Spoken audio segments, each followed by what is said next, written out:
नमस्कार, बहुत बहुत स्वागत है आपका। सुदर्शन न्यूज देख रहे हैं आप। मैं हूं आपके साथ विकास ब्रजेश सक्सेना। प्रधानमंत्री नरेंद्र मोदी आज बुनोई के दौरे के लिए रवाना हो गए। ये दौरा एक दिन का है, जबकि इसके बाद पीएम मोदी बुधवार को सिंगापुर के 2 दिवसीय दौरे पर रवाना होंगे। पीएम मोदी का बुनोई और सिंगापुर का यह 3 दिवसीय दौरा काफी अहम माना जा रहा है। पीएम मोदी 3 दिनों के इस दौरे की शुरुआत बुनोई से कर रहे हैं, तो वहीं सुल्तान हसनल बोलकेइया के निमंत्रण पर वो बुनोई पहुंच रहे हैं। भारत के पहले प्रधानमंत्री होंगे जो बुनोई का दौरा करेंगे। इस साल दोनों देशों के राजनयिक संबंधों के 40 साल भी पूरे हो रहे हैं। पीएम मोदी के इस दौरे में व्यापारिक संबंधों को बढ़ाने के साथ साथ अंतरिक्ष और रक्षा सेक्टर में सहयोग को भी बढ़ाएंगे। बुनोई के साथ भारत पहले ही अंतरिक्ष सेक्टर में कई अहम समझौते कर चुका है। इसके साथ ही इस दौरे से दोनों देशों के बीच कच्चे तेल और हाइड्रोकार्बन के क्षेत्र में भी संबंध मजबूत होंगे। इस दौरान सेमीकंडक्टर और हाइड्रोकार्बन आयात पर फोकस होने की उम्मीद है। इस क्षेत्र में कुछ समझौते भी हो सकते हैं। आइए आपको समझाते हैं कि पीएम मोदी का बुनोई दौरा आखिर क्यों खास है। तो सबसे पहले पीएम मोदी का बुनोई के दौरा क्यों खास है, तो इसलिए है क्योंकि पीएम पहले ऐसे प्रधानमंत्री होंगे जो वहां पहुंच रहे हैं। दोनों देशों के राजनयिक संबंध के 40 साल भी पूरे हो रहे हैं। बुनोई भारत की एक ईस्ट पॉलिसी के लिहाज से अहम देश है। स्ट्रैटेजिक लिहाज से भी बुनोई एक महत्वपूर्ण साझेदार देश है। बुनोई की उत्तरी सीमा साउथ चाइना से लगती है। दौरे से कच्चे तेल और हाइड्रोकार्बन के क्षेत्र में संबंध भी मजबूत होंगे। आइए अब आपको यह भी बताते हैं कि पीएम मोदी का सिंगापुर दौरा क्यों खास है। दरअसल पीएम मोदी का सिंगापुर दौरा जो है वो 2 दिन का है। इस दौरे के दौरान पीएम मोदी का सिंगापुर का 5वां ये दौरा होगा। पीएम लॉरेंस बॉन्ग के निमंत्रण पर सिंगापुर जा रहे हैं। राष्ट्रपति थरमन शनमुगातन ने भी मुलाकात उनसे कर सकते हैं। पीएम सिंगापुर के बिजनेस लीडर से भी मुलाकात करेंगे।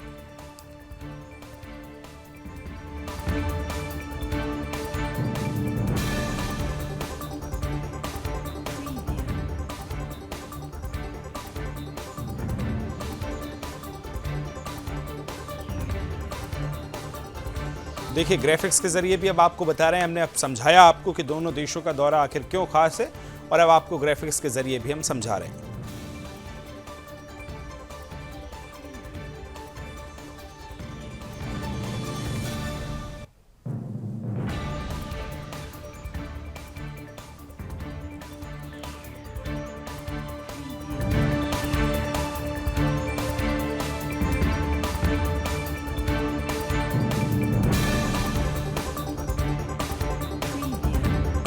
के जरिए अब आपको दिखा रहे हैं पीएम मोदी का बुनोई का दौरा क्यों खास है। दोनों देशों के राजनयिक संबंध 40 साल के पूरे हो रहे हैं। इस लिहाज से यह महत्वपूर्ण दौरा माना जा रहा है। और साथ ही आपको बताएं कि पीएम पहले ऐसे प्रधानमंत्री हैं जो वहां जा रहे हैं। साथ ही अब आपको सिंगापुर के दौरे के बारे में भी बताएंगे। लेकिन बुनोई भारत की एक्ट ईस्ट पॉलिसी के लिहाज से काफी अहम दौरा माना जा रहा है। और सिंगापुर का दौरा क्यों खास है, देखिए 2 दिवसीय दौरे पर पीएम कल रवाना होंगे। बुनोई 1 दिन का दौरा है, उसके बाद वहां से सिंगापुर पहुंचेंगे और 2 दिन का ये दौरा होने वाला है। सिंगापुर के अहम निमंत्रण पे प्रधानमंत्री वहां पहुंचे हैं। राष्ट्रपति थरमन शनमुगातनम के इनविटेशन पे वहां पीएम पहुंचे हैं और बिजनेस लीडर से मुलाकात हो सकती है। तो निवेश के लिहाज से काफी अहम दौरा ये माना जा रहा है।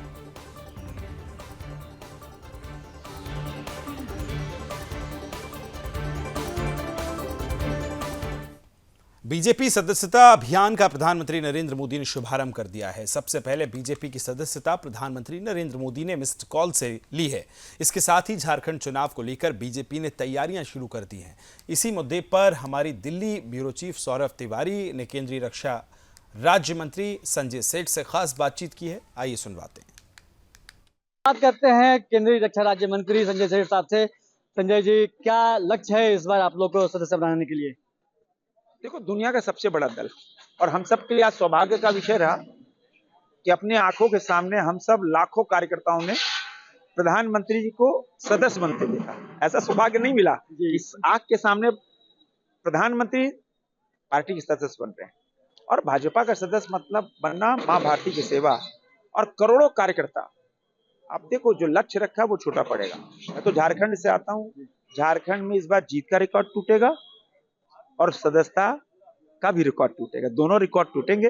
और प्रधानमंत्री जी ने टास्क दिया है कि ट्राइबल गांवों में, महिलाओं में और दो प्रदेशों की सीमाओं में जाकर एक दूसरे से सदस्य बनाना। तो इस बार अभूतपूर्व सारे रिकॉर्ड ध्वस्त होंगे और भाजपा जो दुनिया का सबसे बड़ा दल, सबसे शक्तिशाली दल, दुनिया का सबसे बड़ा नेता, देश का प्रधानमंत्री, प्रधान सेवक, ये सौभाग्य है हम सब कार्यकर्ताओं के लिए। एक आखिरी सवाल लेंगे, आप झारखंड से आते हैं, जमीनी कार्यकर्ता हैं, झारखंड में विधानसभा का चुनाव नवंबर दिसंबर में होगा, क्या माहौल देख रहे हैं इसमें झारखंड में? मैं कह रहा हूँ इस बार झारखंड के अंदर जीत का रिकॉर्ड भी टूटेगा और मेंबरशिप ड्राइव का भी रिकॉर्ड टूटेगा। देखिए हेमंत सोरेन कुछ दावा कर रहे हैं कि आप लोग परेशान कर हेमंत रहे हो। सोरेन का काउंटडाउन शुरू हो गया है। हेमंत सोरेन कांग्रेस पार्टी का काउंटडाउन शुरू है।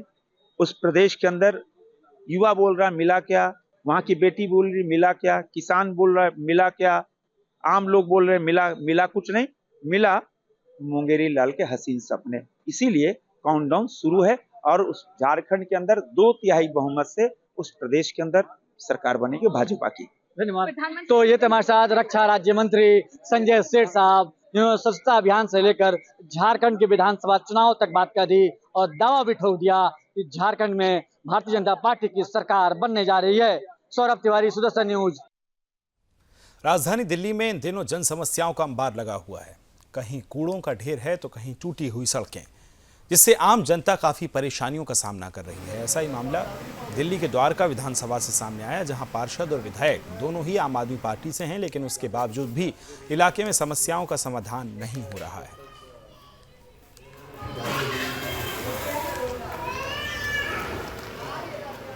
अभी मैं मौजूद हूँ देश की राजधानी दिल्ली और दिल्ली के डाबरी इलाके में। जी हाँ, देश की राजधानी दिल्ली सुनकर सबसे पहले दिमाग में ये आता है कि दिल्ली का जो इंफ्रास्ट्रक्चर होगा वो लंदन के बराबर होगा, क्योंकि जो दिल्ली के सीएम हैं अरविंद केजरीवाल, वो सत्ता में आने से पहले उन्होंने जनता से कई वादे किए थे, लेकिन सबसे बड़ा वादा यही था कि दिल्ली की सड़कें जो होगी वह लंदन के सड़कों के समान होगी। लेकिन देखिए, हम राजधानी दिल्ली के डाबरी इलाके में हैं और एक बार सड़कों का हाल देखिए किस तरीके से यहाँ छोटे छोटे सड़कों पर गड्ढे हैं, गड्ढों में पानी भरा हुआ है। रोड पे देखिए किस तरीके से ये ईंटों की टुकड़ियाँ पड़ी हुई है, कंकड़ पड़े हुए हैं। ये पाइपलाइन जो आप देख रहे हैं रोड के बाहर से जा रहे हैं, देखिए यहाँ से कोई बाइक भी जाएगा, इस पाइप पर लगेगा, या तो पाइप टूटेगा या बाइक फिसलेगा। देखिए लंदन के बराबर ये सड़कें होनी थी, लेकिन सड़कों का हाल क्या है, हमारे साथ यहाँ के स्थानीय लोग हैं, इनसे बात करेंगे और जानेंगे कि ये आम आदमी पार्टी से कितने खुश हैं, उनके ये इस काम से कितने खुश हैं। इनसे बात करते हैं, डायरेक्ट जुड़ते हैं और जानते हैं कि क्या समस्या है जिनका सामना इनको आए दिन करना पड़ रहा है। क्या नाम हुआ आपका? दीपक सोनी। क्या समस्या आ रही है? देखिए सड़कें देख रहे हैं हम, पानी भरा हुआ है। समस्या यही है भैया, सड़कें नहीं हैं, बच्चे खेल नहीं पाते, बड़े बूढ़े जाने से पहले ही सोचते हैं गिर ना जाए। गांव का बुरा हाल है, एक्सटेंशन का बुरा हाल है, कई बार बोलते हैं। क्या कहना चाहेंगे, जब अरविंद केजरीवाल सत्ता में आने वाले थे तब उन्होंने कई वादे किए थे कि दिल्ली को यहाँ से यहाँ पहुँचा देंगे, यहाँ की सड़कें लंदन की सड़कों के बराबर होगी। क्या लगता है वादे पूरा कर रहे हैं? नहीं, सड़कें तो लंदन के बराबर ही हो रही हैं, ऐसी बात नहीं। वो बात दूसरी है कि वहाँ चलने लायक हैं या फिसलने लायक हैं। क्या कहेंगे, लास्ट टाइम इस रोड को आप बनते हुए कब देखे थे? एक्चुअली मैं यहाँ का निवासी नहीं, मैं चाणक्य प्लेस का निवासी हूँ। विगत कुछ दिनों पहले जो क्षेत्रीय समस्याएं थी जनकपुरी की, जो रिंग रोड की, वहाँ पर आपके चैनल ने वहाँ पे दिखाया और वहाँ पे तुरंत मेयर ने दौरा किया, आम आदमी पार्टी की जो मेयर हैं। मेरा कहने का मतलब है उस संदेश को देखते हुए यहाँ के निवासी और यहाँ की कुछ महिलाओं ने मुझे वहाँ पर कहा कि सर आपके क्षेत्र की समस्याएं आपको बोलने से हल हो जा रही है, लेकिन हमारे दावड़ी एक्सटेंशन की जो समस्या है बहुत दयनीय स्थिति है। तो मैंने उनसे जानकारी ली। ये कहते हैं कि विनय मिश्रा जी यहाँ पर विधायक हैं, उनके पिताजी अभी एमपी के दावेदारी थे, लेकिन जब जनता ने यहाँ बताया, मैं आया और सर्वे किया तो वाकई में देखने को आपको मिल रहा है कि यहाँ पर एकदम नरकी जीवन जी रहे हैं लोग। यहाँ पर अच्छे लोग हैं, नारकी जीवन से यहाँ पर जी रहे हैं। देखिए आक्रोश, ये रोष जो आप देख रहे हैं बिल्कुल जायज़ है। एक सवाल मैं आपसे पूछूंगा, जब भी इलेक्शंस आते हैं अरविंद केजरीवाल एक चीज़ कहते हैं कि हम आपको बिजली फ्री दे देंगे, पानी फ्री दे देंगे, तो क्या लगता है कि जो दिल्ली की जनता है वो फ्री के लालच में आकर फ्री की रबड़ी के, प्रधानमंत्री मोदी ने भी कहा था फ्री की रबड़ी, तो क्या इस रबड़ी के चक्कर में जो है दिल्ली की जनता अपनी दिल्ली को बर्बाद कर रही है? हाँ जी, इसमें फ्री के चक्कर में आप बिजली से ले लो, राशन ले लो, सब कुछ मिल रहा है। मोदी जी के उसमें भी मिल रहा था, बट अब जो ये बिजली फ्री, ये फ्री, वो सब कुछ हमें टैक्स के थ्रू देना है। बट कान इधर से पकड़ो या इधर से घुमा के पकड़ो, जाना तो हमारी जेब से ही है, ठीक है। तो ना विकास हो रहा है, फंड सारे लिए जा रहे हैं, टैक्स हम भर रहे हैं, हाउस टैक्स हम भर रहे हैं, ठीक है, कमर्शियल या नॉन कमर्शियल सब हम फिल कर रहे हैं, बिजली बिल प्रॉपर पे हो रहा है सबका। ये नहीं है कि भाई कोई बिजली बिल नहीं भर रहा है या हम टैक्स नहीं दे रहे, टैक्स दे रहे, सब कुछ दे रहे, तभी भी रोड नहीं बन रही हमारी। तो देखिए, ये हाल है देश की राजधानी। और शहरों की बात क्या करें जब देश की राजधानी दिल्ली का ही ये हाल है। एक बार कैमरा पर्सन को कहूँगा कि एक बार ये सड़कें दिखाए। इन खूबसूरत सड़कों के पीछे आम आदमी पार्टी है। वही आम आदमी पार्टी जो वादे तो बड़े बड़े करती है, पर जब निभाने का टाइम आता है तब उनका एक भी नेता नहीं दिखता। और एक और नया एंगल आज सामने आया कि यहाँ के विधायक वहीं की सड़कें बनाते हैं जहाँ से उनको ज़्यादा वोट मिलता है या ज़्यादा वहाँ के लोग, जहाँ के लोग उनकी ज़्यादा चापलूसी करते हैं।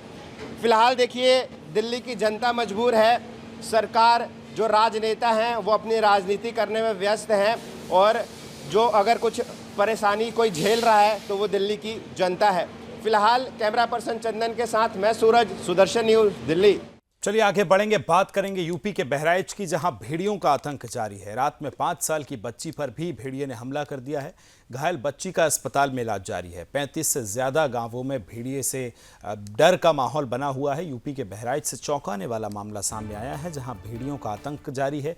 आपको ये भी बता दें कि लगातार यहाँ रेस्क्यू ऑपरेशंस भी चल रहे हैं भेड़ियों को पकड़ने के लिए, लेकिन बच्चों को इलाज के लिए CHC में महसी भेजा गया है। जानकारी CHC प्रभारी महसी ने दी है। वहीं हाल ही में खबर सामने आई थी कि वन विभाग ने बहराइच में 4 भेड़िए पकड़े हैं, लेकिन कब तक भेड़ियों का आतंक कम होगा ये कहा नहीं जा सकता। बहराइच में भेड़ियों के हमले से 7 लोगों की मौत पहले ही हो चुकी है। 35 से ज़्यादा गांवों में भेड़िए के डर से लोग चैन की नींद नहीं सो पा रहे हैं। लोगों का दावा है कि 1 दर्जन के करीब भेड़िए गांवों के आसपास घूम रहे हैं।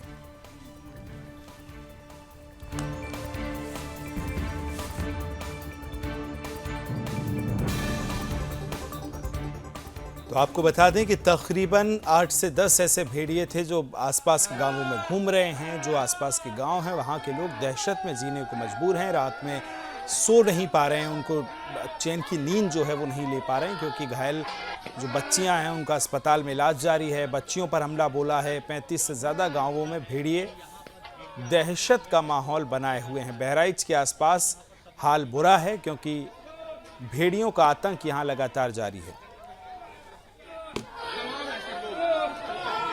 बीती रात 5 साल की बच्ची पर भी इन भेड़ियों ने हमला किया है।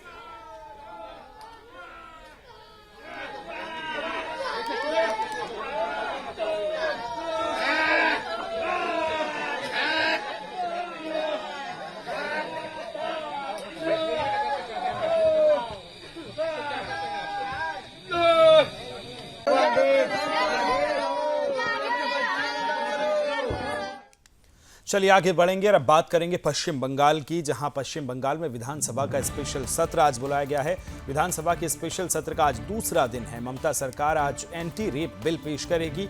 21 दिन में जांच और मौत की सजा का प्रावधान इस बिल में होगा। लोग कोलकाता में महिला डॉक्टर से दुष्कर्म और हत्या की वारदात के मद्देनजर बंगाल सरकार मंगलवार यानी आज विधानसभा के विशेष सत्र में एक संशोधन विधेयक पेश करेंगे, जिसमें दुष्कर्म के दोषियों को 10 दिनों में फांसी की सजा सुनिश्चित करने का प्रस्ताव है। दुष्कर्म विरोधी इस विधेयक का नाम अपराजिता विमेन एंड चाइल्ड बिल 2024 है। इस विधेयक के तहत दुष्कर्म के मामलों की जांच 21 दिनों में पूरी करनी होगी। उधर विशेषज्ञों का मानना है कि राज्य कानून बना सकता है, लेकिन इसको राष्ट्रपति से मंजूरी आवश्यक है।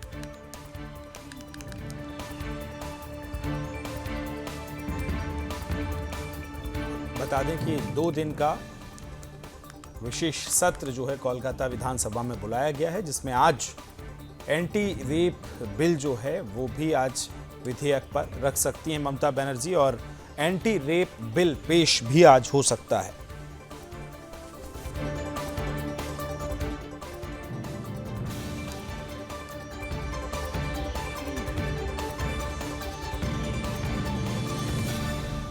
Delhi Waqf board money laundering case को लेकर अमानतुल्लाह को 4 दिन की ईडी रिमांड पर भेज दिया गया है। कोर्ट ने अमानतुल्लाह को रिमांड पर भेजा है। मामले में 6 सितंबर को अगली सुनवाई की जाएगी। ईडी आप विधायक अमानतुल्लाह खान को राउज एवेन्यू कोर्ट से दिल्ली स्थित ईडी मुख्यालय ले गई है। वहीं अदालत ने Delhi Waqf board money laundering मामले में आप विधायक अमानतुल्लाह को 4 दिन की ईडी हिरासत पर भी भेज दिया है।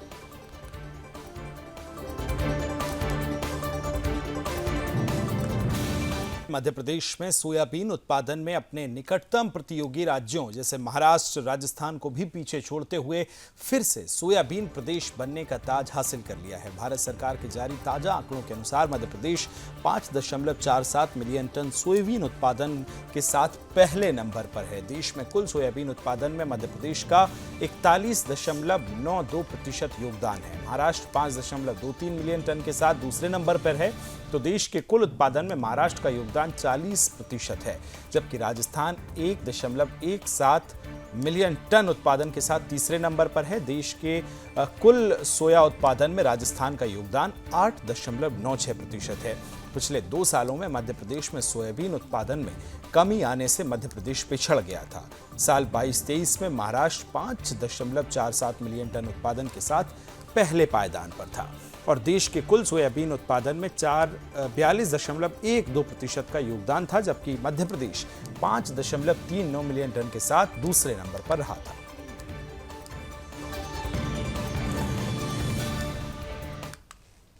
किसान भाइयों के लिए बहुत बहुत बधाई हो।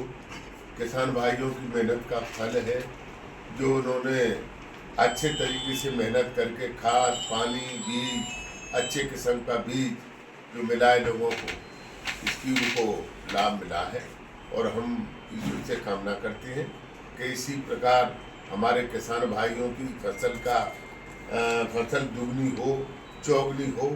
मैं उनके उज्जवल भविष्य की कामना करता हूँ।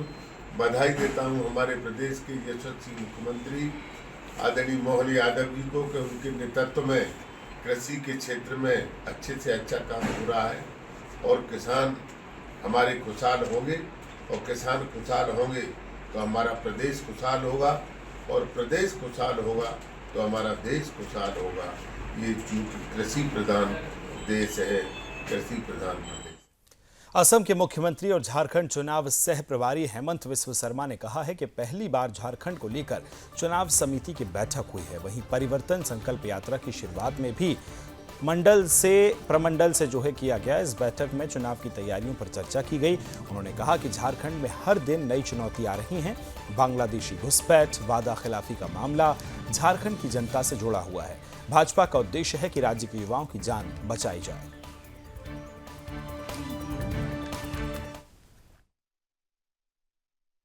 और आपने लोगों को कंपेयर किया कि गर्मी में भी आपको जुबान का मेडिकल चेकअप नहीं हुआ, हेल्थ चेकअप नहीं हुआ और बिना मेडिकल चेकअप, बिना हेल्थ चेकअप जुबान को आपने आप दौड़ने के लिए आपने मजबूर किया।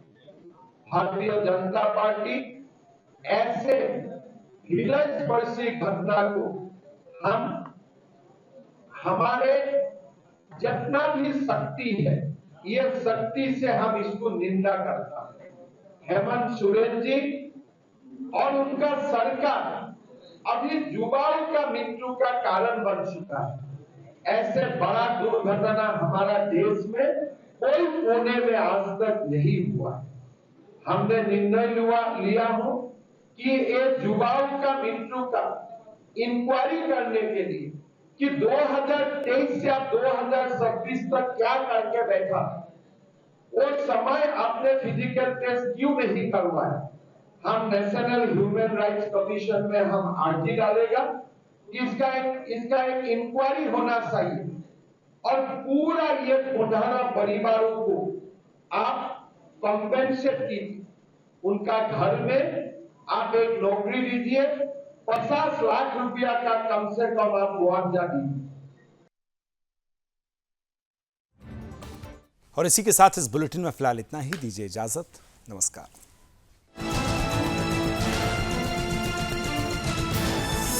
आप देख रहे हैं सुदर्शन न्यूज।